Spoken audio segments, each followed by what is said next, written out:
Baik, perlu kita cermati dulu, ini pernah kita singgung sebelumnya ya, bahwasannya situasi ketika Bung Karno lalu kemudian Bung Hatta memproklamasikan kemerdekaan Republik Indonesia, kita jangan membayangkan bahwa situasi Indonesia satu sudah ideal.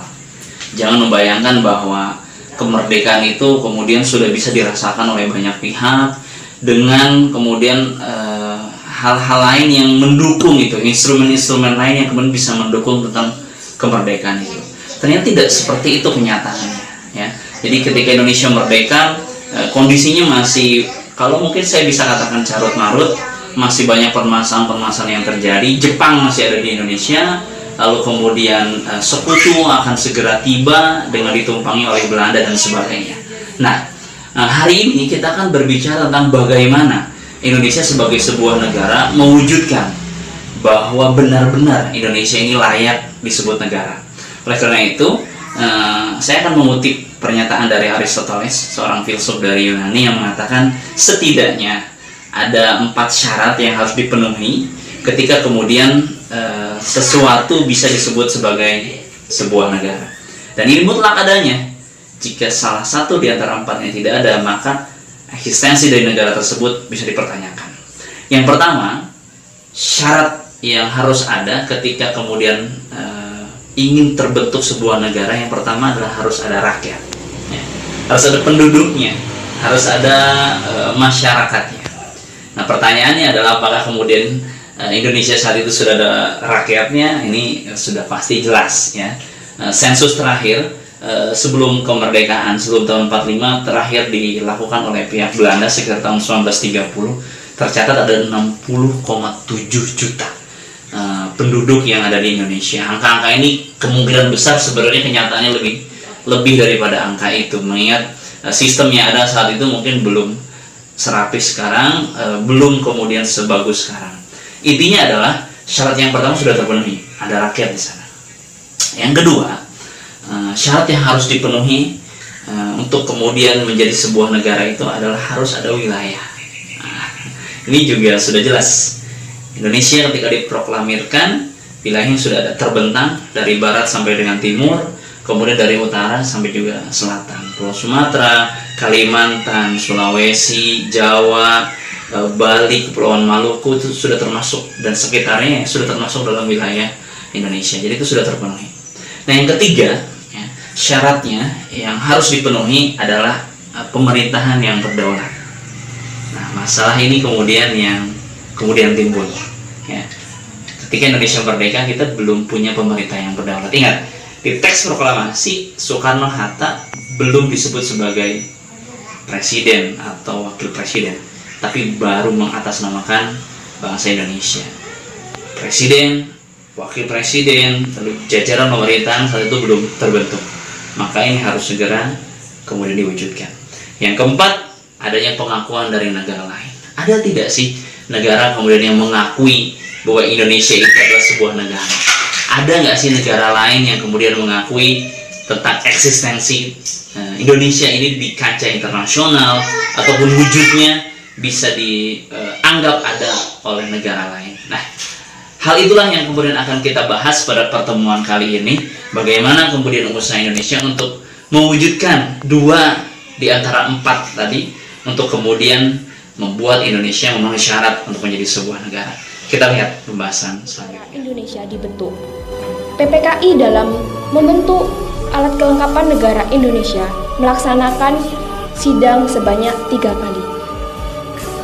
Sidang pertama PPKI pada tanggal 18 Agustus 1945 menghasilkan 3 keputusan. Putusan yang pertama, menetapkan dan mengesahkan Undang-Undang Dasar Negara Republik Indonesia yang rancangannya telah dipersiapkan oleh BPU PKI sebelumnya. Putusan yang kedua, memilih Insinyur Soekarno dan Dr. Andes Muhammad Hatta sebagai Presiden dan Wakil Presiden pertama Indonesia. Putusan yang ketiga, akan dibentuk suatu komite nasional sebagai badan pembantu presiden dan dalam menjalankan tugas sehari-hari sebelum MPR atau DPR terbentuk sesuai dengan Undang-Undang Dasar. Setelah ketiga keputusan tersebut disepakati, pada hari selanjutnya PPKI mengadakan sidang yang kedua. Sidang kedua PPKI pada tanggal 19 Agustus tahun 1945 menetapkan A. Membentuk Kementerian Negara yang terdiri dari 12 kementerian yang memimpin departemen dan 4 menteri negara non-departemen sekaligus mengangkat menteri-menterinya. Berikut 12 menteri tersebut. 1. Menteri Dalam Negeri, yaitu RRA Wiranata Kusuma. 2. Menteri Luar Negeri, yaitu Mr. Ahmad Subarjo. 3. Menteri Kehakiman, yaitu Profesor Dr. Mr. Supomo. 4. Menteri Pengajaran, yaitu Ki Hajar Dewantoro.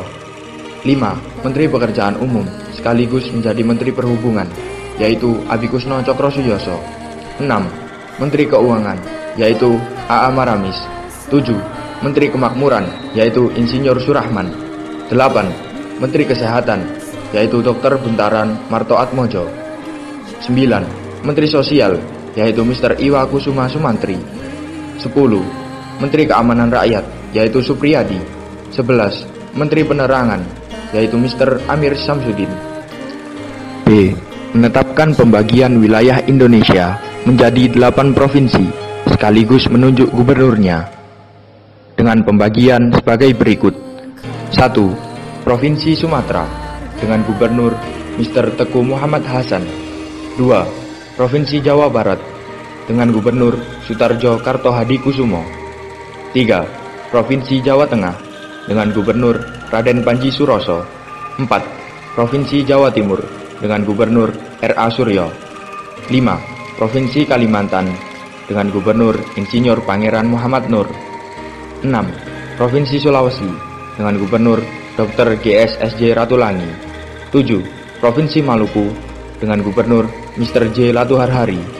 8. Provinsi Sunda Kecil dengan Gubernur Mr. I. Gusti Ketut Puja. Sidang ketiga PPKI tanggal 22 Agustus 1945. Pada tanggal 22 Agustus 1945, rapat PPKI dilanjutkan kembali untuk membahas 3 masalah utama yang pernah dibahas dalam sidang-sidang sebelumnya. Rapat PPKI mengambil keputusan untuk membentuk 3 badan baru, yaitu yang pertama adalah pembentukan Komite Nasional Indonesia atau KNI. Komite Nasional Indonesia adalah badan yang akan berfungsi sebagai Dewan Perwakilan Rakyat atau DPR sebelum diselenggarakan pemilihan umum atau pemilu. KNIP diketuai oleh Mr. Kasman Singodimedjo. Anggota KNIP dilantik pada tanggal 29 Agustus 1945. Tugas pertama KNIP adalah membantu tugas kepresidenan. Namun, kemudian diperluas tidak hanya sebagai penasehat presiden, tetapi juga mempunyai kewenangan legislatif.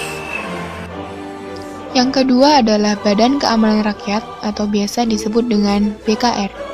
BKR dibentuk sebagai Badan Penolong Korban Perang atau BPKP. Pembentukan BKR membuat para pemuda kecewa, sebab usul pembentukan tentara yang mereka sampaikan kepada Presiden dan Wakil Presiden ditolak. Sebagai gantinya, Presiden membentuk BKR.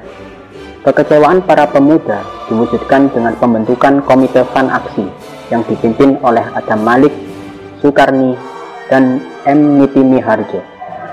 Beberapa badan yang bernaung di bawah Komite Fan Aksi diantaranya adalah Angkatan Pemuda Indonesia, singkat API, Barisan Rakyat Indonesia, singkat BRI, Barisan Buruh Indonesia, singkat BBI, Barisan Banteng, Kebaktian Rakyat Sulawesi, disingkat KRIS, Pemuda Indonesia Maluku, disingkat PIM, TRIP, dan lain-lain. Dalam perkembangannya, situasi keamanan semakin buruk karena dibayang-bayangi oleh kedatangan pasukan sekutu. Para pemimpin negara menyadari bahwa sulit mempertahankan negara tanpa adanya tentara.